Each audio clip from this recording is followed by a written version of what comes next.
Hello बच्चों, welcome to my YouTube channel Devika studies. तो आज की वीडियो में हम क्लास 12 केमिस्ट्री के चैप्टर नंबर 5 उपसहज संयोजन यौगिक के बारे में पढ़ेंगे।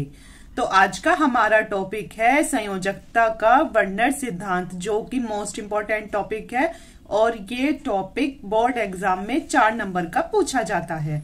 तो आखिर संयोजकता का वर्णन सिद्धांत क्या होता है? तो ये होता है कि आप लिखोगे एग्जाम में कि संयोजकता के वर्णन सिद्धांत की अवधारणाएं निम्नलिखित हैं। क्या लिखोगे? आप लिखोगे संयोजकता के वर्णन सिद्धांत की अवधारणाएं निम्नलिखित हैं। केंद्रीय धातु परमाणु की 2 प्रकार की संयोजकता होती है। केंद्रीय धातु परमाणु की कितनी संयोजकता होती है? तो इसकी 2 प्रकार की संयोजकता होती है। एक तो होती है प्राथमिक संयोजकता, दूसरी होती है द्वितीयक संयोजकता। तो आइए, सबसे पहला पॉइंट है इसमें, हमारा पहला पॉइंट है कि जो हमारी प्राथमिक संयोजकता है वो आयनिक होती है, जिसे टूटी रेखा से दर्शाते हैं। मतलब ऐसे करके दर्शा देते हैं उसे डॉट डॉट करके, और यह सदैव ऋणायन से संतुष्ट होती है।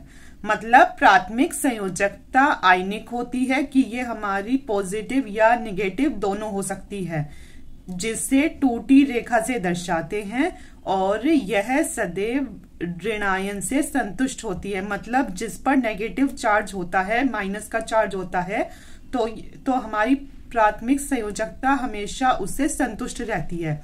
अब जैसे एग्जाम्पल के लिए ले लिया हमने CONH3 की होल 6 और फिर बाहर है Cl3। तो ये जो केंद्रीय धातु परमाणु है CO, तो ये रहा हमारा CO। तो ये कैसी होती है? प्राथमिक संयोजकता आयनिक होती है और इसे टूटी हुई रेखा से दर्शाते। जैसे ये वाली जो रेखा दिखा रही है आपको, कैसी रेखा है? डॉटेड लाइन है।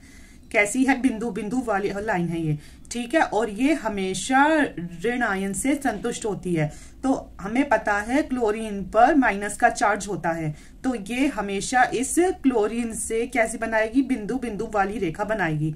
तो हमारा CO तो आ गया बीच में। अब ये इसमें क्लोरीन कितने हैं? 3 हमारे Cl। तो एक आ गया ये, दूसरा आ गया ये, और तीसरा आ गया ये, ऐसे, ठीक है। तो इसे कहेंगे प्राथमिक संयोजकता।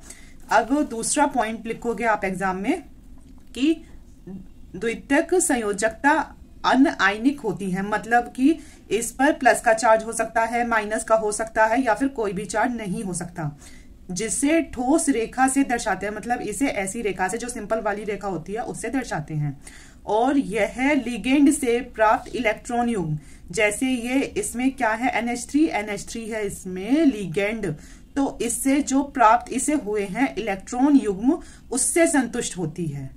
मतलब कि जो हमारी प्राथमिक संयोजकता है, तो वो किससे संतुष्ट होती है?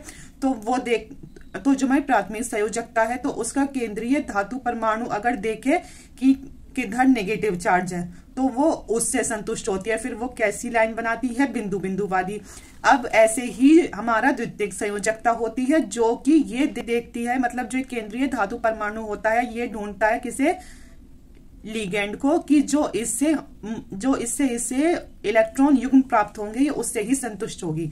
तो इसका सीधा संबंध किससे है? NH3 से है। तो हमारा बीच में आएगा CO, और फिर साइड में कितने NH3 हैं? 6। तो 1 2 3 4 5 6 NH3 से ये जुड़ता है। तो ये हो गई हमारी द्वितीयक संयोजकता। अब इसका तीसरा पॉइंट क्या कहता है? तीसरा पॉइंट कहता है कि प्रत्येक केंद्रीय धातु परमाणु अपनी दोनों संयोजकताओं को संतुष्ट करना चाहता है। मतलब जो एक केंद्रीय धातु परमाणु होता है, ये चाहता है कि इनमें से एक भी मेरे से दूर ना जाए, दोनों मेरे पास ही रहे। मतलब इस CO के पास NH3 भी रहे और ये भी रहे, Cl भी रहे। तो ये अपनी दोनों संयोजकता को संतुष्ट करना चाहता है, क्योंकि प्राथमिक संयोजकता में तो ये किससे जुड़ता है? Cl3 से जुड़ता है, जिसमें ये देखता है किसके पास माइनस का चार्ज है, या उसी के पास जाकर जुड़ जाता है। और जबकि द्वितीयक संयोजकता में ये देखता है कि जो लिगेंड है वो मुझे क्या दे? इलेक्ट्रॉन युग्म दे। तो ये इन दोनों में से किसी को भी अलग करना नहीं चाहता, इसलिए लिखेंगे प्रत्येक केंद्रीय धातु परमाणु अपनी दोनों संयोजकताओं को संतुष्ट करना चाहता है। अब जैसे केंद्रीय धातु परमाणु आया CO, फिर NH3 कर दिए 6, वो भी कौन से बॉन्ड से? जो हमारा सॉलिड बॉन्ड होता है, ठोस बॉन्ड से। मतलब जो ऐसी सिंपल रेखा होती है, और फिर ले लिया हमने Cl3, Cl कितने 3, तो ये इन पर किसका चार्ज होता है ना, इन पर होता है माइनस का चार्ज। और ये किससे जुड़ते हैं, 1 2 और 3 Cl3 इसमें जुड़ चुके हैं और ये जुड़ते हैं डॉटेड लाइन से। ठीक है, तो ये था हमारा इसका तीसरा पॉइंट। अब देखेंगे हम इसका चौथा पॉइंट। तो चौथा पॉइंट है कि द्वितीयक संयोजकता उप सह संयोजन संख्या के बराबर होती है। जो हमारी द्वितीयक संयोजकता है वो उप सह संयोजन संख्या के बराबर होती है। तो कैसे होती है, अब जैसे ये एग्जाम्पल है CONH3 की होल 6 और बाहर क्या था, Cl3 था। और हमें पता है द्वितीयक संयोजकता होती है कि ये ढूंढती है किससे, लिगेंड को ढूंढती है। तो लिगेंड जितने इसे इलेक्ट्रॉन युग्म देगा ये उससे ही संतुष्ट होगी। तो ये इलेक्ट्रॉन युग्म भी तो ये ही देगा, उप सह संयोजन संख्या जो होती है। तो इसीलिए बोला गया है कि द्वितीयक संयोजकता उप सह संयोजन संख्या के बराबर होती है। और इसका एग्जाम्पल जैसे Ag+ पे क्या है, 2 है संयोजकता, तो फिर ये कैसी होगी, रेखीय होगी।